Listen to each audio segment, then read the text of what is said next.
Unconvinced of a young man's guilt in a death penalty case, a lone juror attempts to persuade the other 11 in an uphill battle of wills, revealing their character in the 1957 film 12 Angry Men. And that's the movie we're dusting off today on Movie Bones.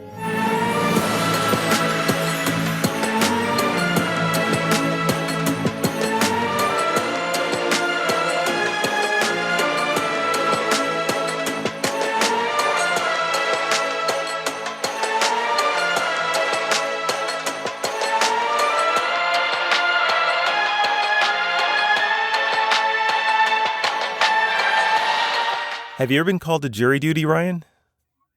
You know what? I have actually not been called to jury duty. Neither have I. But I do know some people who have, and they've never had anything, thankfully, as what goes on in today's film. And so for today, folks, our film this week, as you may have guessed, or if you listen to the intro, is 12 Angry Men. It's a 1975 chamber film set entirely in a jury room. And we have, at the outset, we see a judge giving instructions to the jury who have just heard a trial of a young man accused of first-degree murder, and who faces a mandatory death penalty if they find him guilty. 11 of the jurors are convinced of his guilt, but juror number 8, played by Henry Fonda, has persistent doubts. Given that juries have to be unanimous to convict or acquit, this sets the stage for the conflict to come, and Ryan, one of the many things I like about this film is how it develops just enough of each of the jurors in a way that allows the audience to see themselves in one or more of them. I think that's what helps a screenplay, is that you don't know their names except by the jury number, if at all.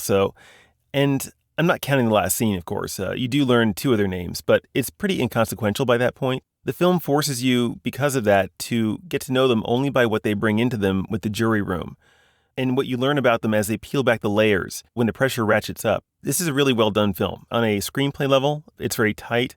I'll get more into the details as we go along, but what was your impression, man? I had a lot of the same feelings that you have. The setting, I cannot stress enough how much I love these types of settings that movies like this are created in. And now the reason why this is created in such a setting is because of it's a play. I think it was a play first, but that's beside the point. I was trying to look into that, but it was unclear. But I love the atmosphere, and that's a very literal word that I'm using there. The atmosphere, how it plays. I just like how they played everything up and whatnot, and how you get to watch that as the movie progresses. Sometimes it's the little things too. It's like, you think it's just a room, right? But the room itself kind of feels like they make you feel the claustrophobia of it a little bit, in the sense that there's a fan in the room, but they don't even figure out how it works until very late in the film. And so they think it's broken. And it's a summer day and it's very hot, and you can tell they're all really, sweating anyway. And everyone's really uncomfortable. It's a miserable situation. These are guys that are all pretty much wearing suits. And I've been in a suit on a hot day. It's not fun. I think that could just be part of a different time and day. This is not a criticism of the film, because it serves the drama appropriately. But I could tell that the way that they set up certain of these jurors, some of the things they bring in to the courtroom with them, nowadays for sure. I don't know how long this process has been involved, but I know they screen juries for things like the prejudice. There's one character who's prejudiced against inner city youth. It's like that would certainly come into play. Although they kind of come to the point where it's like the defendant's attorney is kind of not maybe doing his best job. They and so there's that part too. And the defendant's attorney is responsible for helping to screen a good jury for his client. At least one that's acceptable to the courts. And to him. But there's some things like that. And the last holdout guy, the very last holdout, he's got something that is like, if a courtroom didn't screen or vet for that, a modern jury today, I think, would probably have screened a lot of these guys out and maybe provided a more boring jury room. But it wouldn't have been, it would not make a great drama the way this movie is. This is a great drama. And that's actually very important, what you're bringing up, the screening process. This movie is a movie that works. One of the reasons why it works is because of who these people all are. But all of the jurors are white men. I was reading someone's quote on this, and they were talking about how important that is to this movie. even if you don't realize it, how important that is to this movie.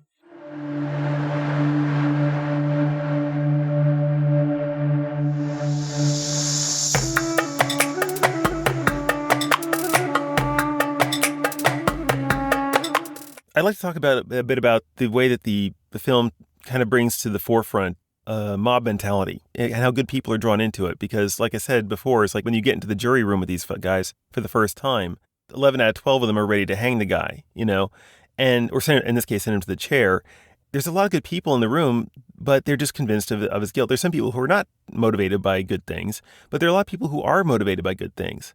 But they go along, and you see that even in the first vote. They hold the first initial vote, of course, and everyone but juror number 8, raises his hand for guilt, basically. But some of those people that raise their hand are kind of like, yeah, kind of. They're very. It's a very kind of weak kind of lifting of the hand. There's something that happened in politics a little while ago that I could reference, but this is not a political podcast. But it is a real phenomenon, folks, and so that. But there's a weakness there. But they went along because of that group pressure, right? It shows how vulnerable we are as human beings to social pressure.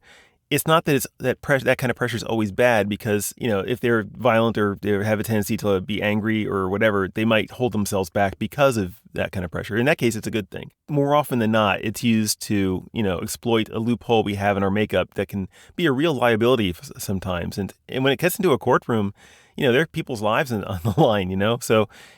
But people do have this extreme aversion to rocking the boat. That is a philosophical. Maybe it's a philosophical point, but it's something I've thought about for off and on throughout the years. I always come across people who are so angry with the system and everything, and they're like, "We need to start this. We need to start this." And these are good people. We know that there are bad people out there that are willing to do bad things, but I'm talking about good people. When anybody says like, when generally good people go out of their way to say something like, we need to get rid of this person and everything, one of the things I want to ask them or push back on them is this: are you willing to be the person that pulls the trigger? Yeah. Like you have to ask yourself that question.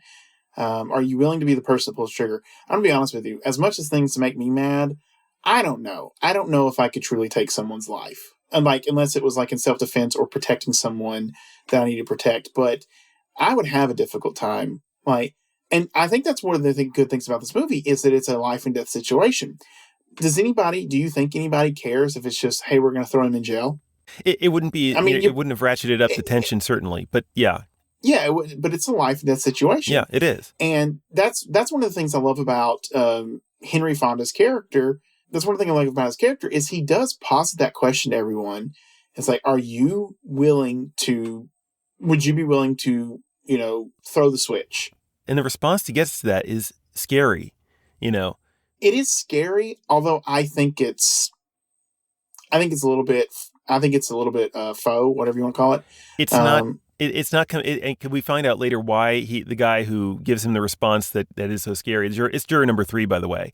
Juror number 3 is the one. He's the most intransigent vote for guilty.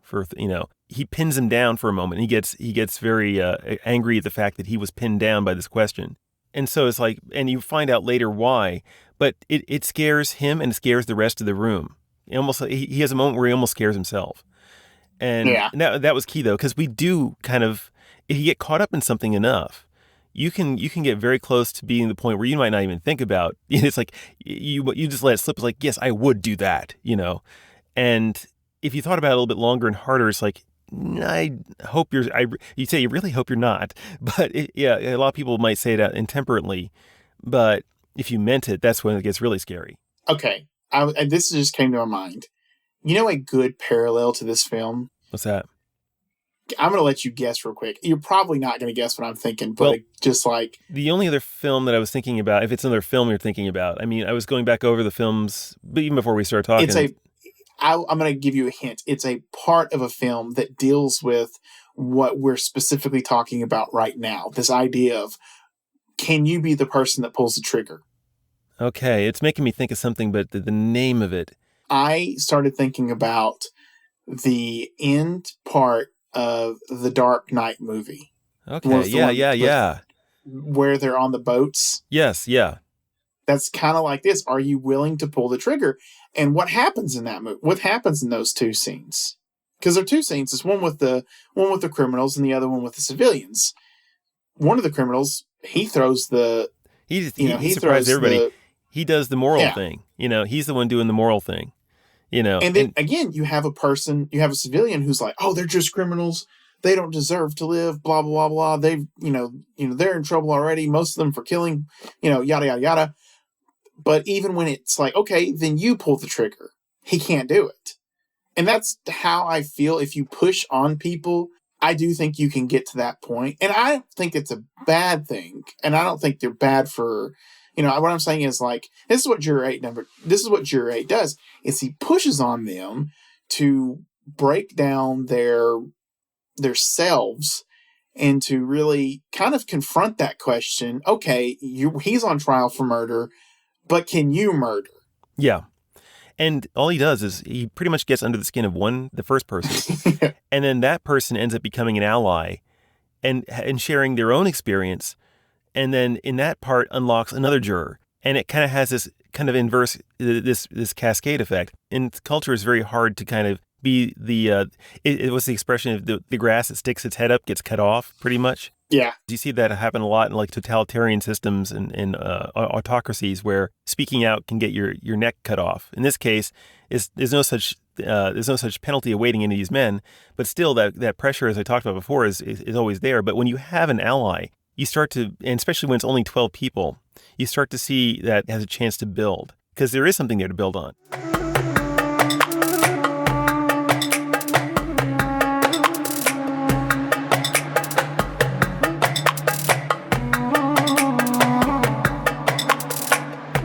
Who would you say? Here's a subject. Who would you say the main character of the film is? I do think it has one, but I don't think it's the one that most people would expect. On the surface, yes, most people would say juror number 8, who is Henry Fonda's character, but he's our driving factor. He's almost like a narrator, if you think about it. He's got this narrated quality to him. But no, I don't think he's really the main character of this, because we're not seeing him. We're seeing him be the pushing force. The, hey, let me help you think. Honestly, he's like the angel on your shoulder. Okay. And the angel on your shoulder is not the main character of a story. For my money, I was going to say that the closest thing to a main character the film has is in juror number 3, the one that's the last holdout. Yes, I would say that too.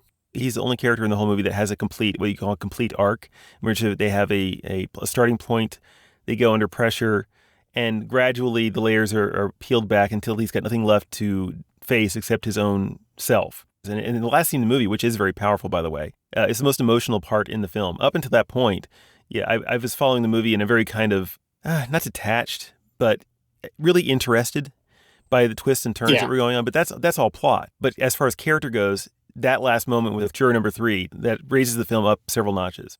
That scene is powerful to me. The other scene where that one other juror admits his complete prejudice, and then like how they all react to that. Oh yeah. Even juror number 3. That scene right itself where they just all turn their backs on him, and then he realizes like he's alone. He's being ostracized, like he ostracized that kid because of, his heritage. Man, that scene got to me. It asks the audience many questions about themselves. It's like, what kind of baggage do we bring with us when we go about through our everyday lives and making judgment calls on things? Sometimes we make judgment calls on things that need to be called.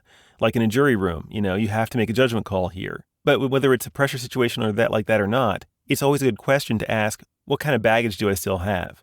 This movie does it by having all these different viewpoints. These wildly, all have to come to the same conclusion, but the way they do it, it invites the audience to see a little bit of yourself in one or more of them. I could probably see myself in little bits of myself in several of the jurors.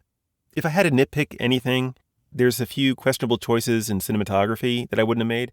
Overall, there's really good cinematography. I think they did a real good job framing the characters in the room, but every now and then, and I think you know what I'm talking about. There's the one juror that I think it's juror number 9. They give him this close up where he's addressing the camera, so he's looking at you, and I could see that working in another context. The old man, yeah. And Yeah. I could see that working in other contexts, and I know what you might use that for, which like if you're trying to really involve the audience like they were doing. But the movie was doing a real good job without that, having to use little tricks like that. So I felt it was kind of distracting more than it was adding to the effect. I know why they did it. I think I know why they did it. But for me, that was like, oh, that was just odd. It's like, why are you looking It's at me? it's jarring because I mean it's like a straight up. I mean you're right. It's a close up of his face. Yeah, it's like I feel like I'm being addressed in a PSA all of a sudden, you know? Yeah. If this movie was made in 4K, we'd be able to see his nose hairs, His folks. nose hairs and all the pores and the little zits on his nose. Ugh, all Yeah. Yeah. that stuff. That was one of the things. And the other thing was juror number 12. He was the advertising executive. Every time he had the floor for speaking his mind, he was the weakest of all the jurors in the room. And fortunately, he just kind of plays a backseat for just about 99.99%. So it's a small thing, but I did notice it. I don't know if you need to change anything up, like, well, besides like how you shoot the movie and everything like that, things that I've already agreed with. I don't know if you need to like super change anything up, but just a little bit longer, maybe a little bit more in depth on the conversations, a little bit more backstory for some of the other characters would be good as well.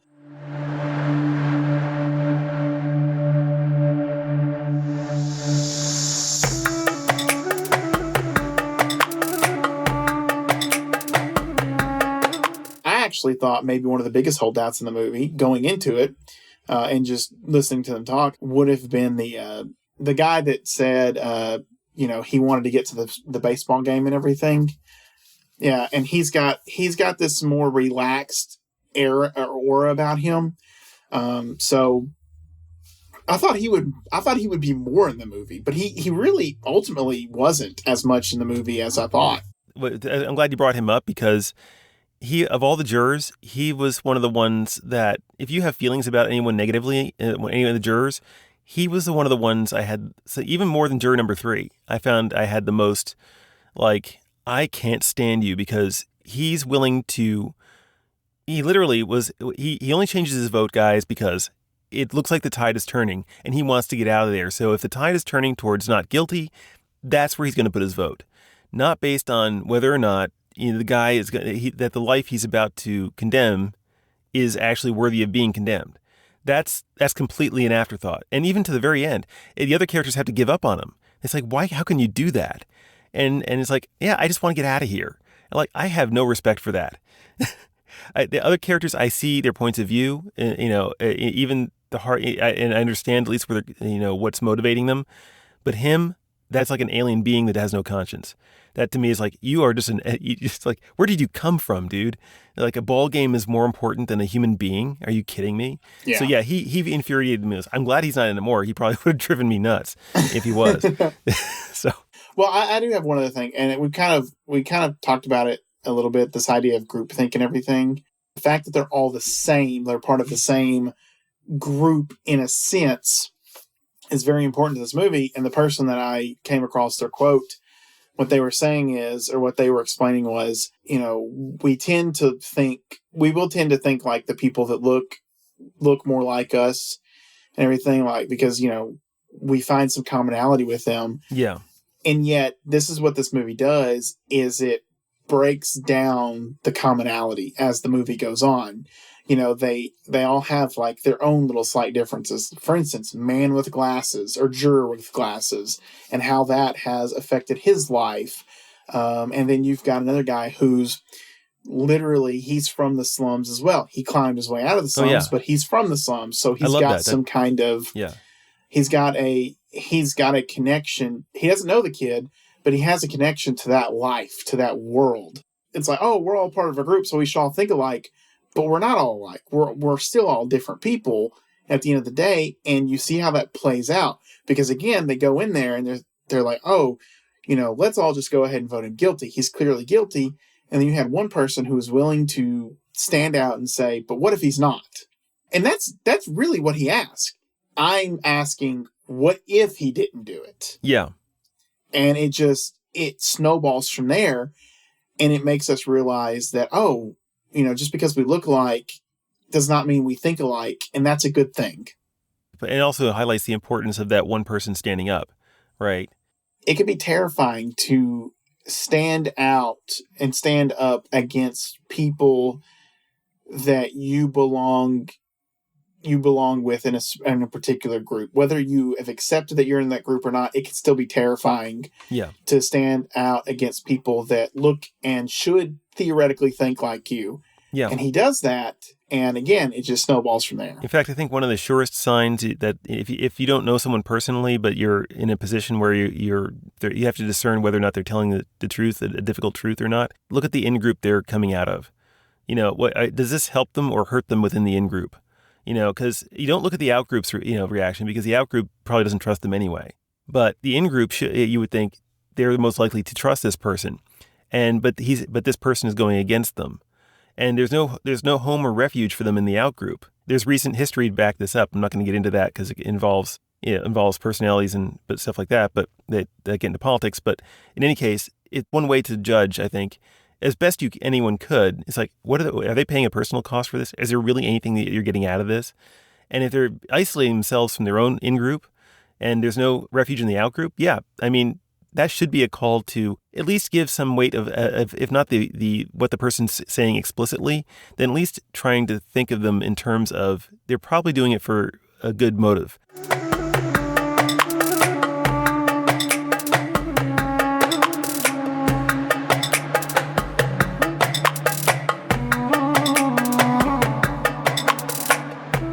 This one was difficult for me to rate, and I'll tell you why. It's not because I think there's like those flaws I said, mattered so much. They don't. I got plenty of enjoyment out of it. But as far as her rating system goes, it has a lot to do with repeat viewing and a lot of the enjoyment I got out of it. I'm going to probably have to wait until I forget a good number of the plot turns and twists, because I don't know, having known it so freshly in my mind, that I would be able to get as much out of it on a repeat viewing in very short succession. And because of that reason, I'm going to probably say that don't take this the wrong way. This is a very high, belongs in a museum for me. How about you, man? I think I'm going to agree. Yeah, I think I'm going to agree with that. And I like it because it's a good think piece. And it's heavy. It's a heavy think piece. So, I'm not going to recommend watching it over and over and over again, but it's a good way to look at the world around you, to look at your life, to look at the world of that time, and just reflect on it. Awesome, man. Well, at this time, folks, we'd like to remind the audience that if you're enjoying our little shared journey into film history every week, we've got a Facebook page up now and a YouTube channel. So if you want to let us know how your experience compares to ours, we're interested in hearing about it. Also, if you want to keep up on each new week's viewing assignment, feel free to follow us on your designated podcast purveyor of choice. We're really glad to have you on board. And on that note, Ryan, what is next week's assigned viewing? Next week is a film that I'm going to go ahead and tell you folks. I'm gonna be giving it a Fortune and Glory rating, likely. We give spoilers sometimes, man, but that's a huge one, man. It's a huge spoiler. And the reason behind that is because it is a Alfred Hitchcock film starring Cary Grant and the great, and I do not say this, I'm not saying this lightly, the great Ingrid Bergman. There will be a bias. I feel like you might be slightly prejudiced in favor of this film just because of the cast. This movie could be one of the trashiest films I've ever seen, and I know that she's about to give me. And I'm serious. Oh, this movie could be one of the trashiest films I've ever seen, and I know that she's about to hit it out of the park. But folks, go back. We do encourage you, watch these films, come and discuss it with us. We watched 12 Angry Men because of someone's recommendation to us. And so give us a recommendation and we'll go and research it, and we'll watch it. Yeah, we won't make any promises, but there's a non-zero chance your input will make it all the way into an episode. So take that for what you will. Yeah, I'll go with that one. Now, make this clear. Nothing before 1975. 1975. Or no, nothing after 1975. Yeah, that's right. Yeah. But make some recommendations. Strike that, reverse it. Yeah, tell us how you feel about these films. We'd love to hear you. Who knows what that evolves into over time. Go watch 12 Angry Men. Go watch Notorious, and let's talk about it together. Well, I think that's about wraps it up, Ryan. So if there's nothing left to say, I guess we'll just say, see you next week, folks. See you next week. All right, man. Take care. See you next week. You too. Bye. Bye.